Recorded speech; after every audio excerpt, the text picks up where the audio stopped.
Hey, this is Lillian Green, and I'm doing a video today on 5 simple ways of how to create content, how to make content creation.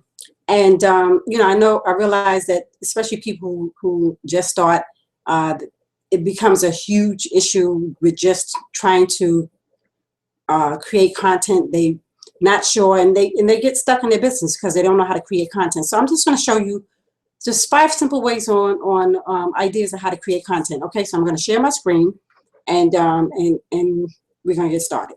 Okay.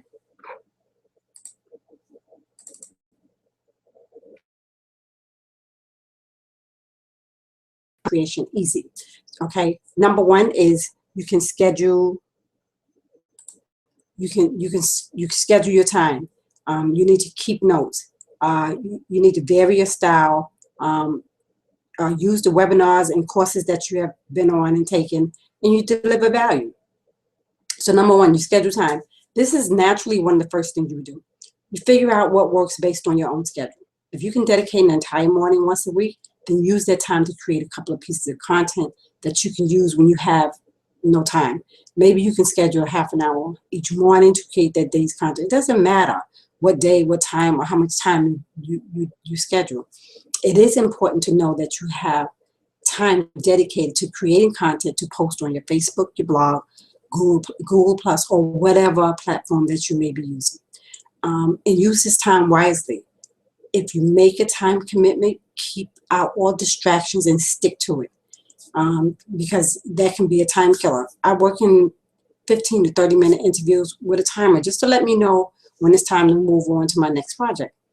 Number two is keep notes. I listen to a lot of inspirational information. I like to keep these ideas flowing when I write write content for my audience. This is more for inspiration. It can really be challenging to come up with ideas on a daily basis or even weekly basis.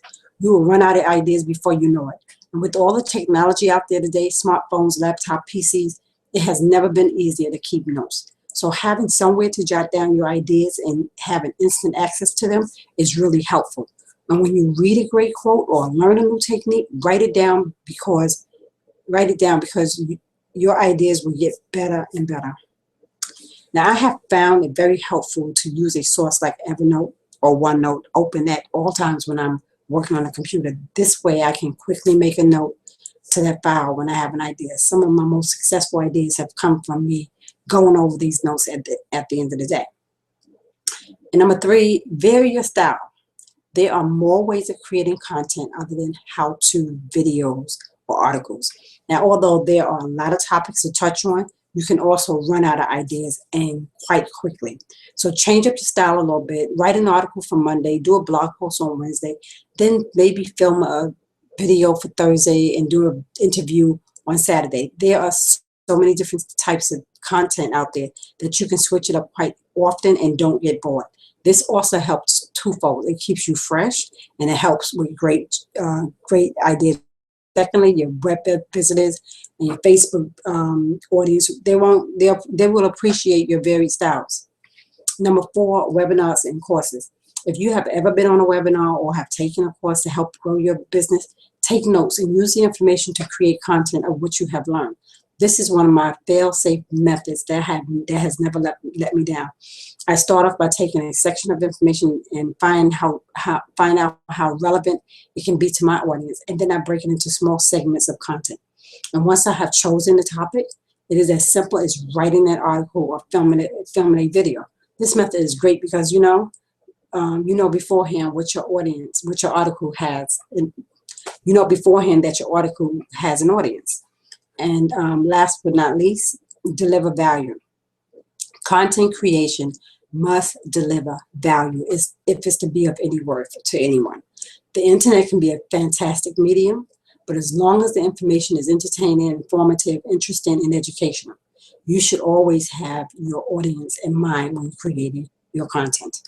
And if you have a mailing list, you can actively ask people what they would like to see as well. Make your next post a question asking readers to contribute ideas. Even if your readership is small, you can probably get some good feedback. So get your feelers out there. You never know where your next great idea will come from. I hope this information has helped you. This is Lillian Green, and if you want more great ideas, just look for me at meetlilliangreen.com on my blog, and I hope it has helped. Bye.